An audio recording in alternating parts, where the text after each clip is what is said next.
Maayong hapon kanatong tanan di ami sa Sitio Entrada, Tindog, Medellin, Cebu.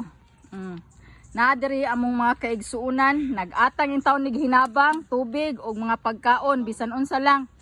Ako aning interviewon si Inday sa pangalan mo, Day? Jerika.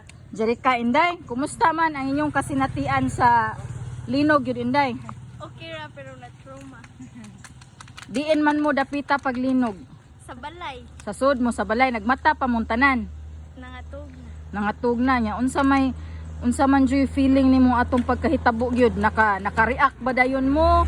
Nakadagan ba mo sa gawas? Unsa man? Nanghilak. Nanghilak mo? Pila man mo kabuok sud sa balay, Inday? Duha. Duha ra mo?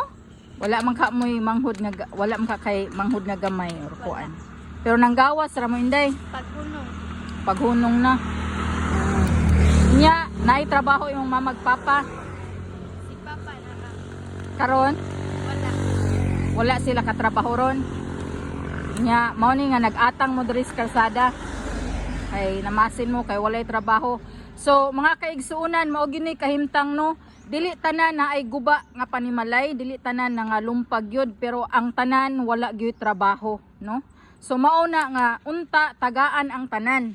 Kay ang tanan man gyud nahunong gumikan sa walay kuryente ug walay abli ang mga establishmento, ang mga trabahoan wala pud na nag-abli sama sa mga nanrabaho sa Metro, Gaisano, Prince.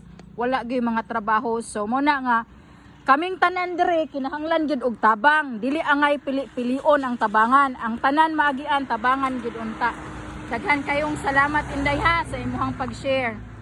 Og hinaot nga mahunungan unta ni sila dire og usa ka dump truck oy. Aron maubay-ubay. Lang gani mi.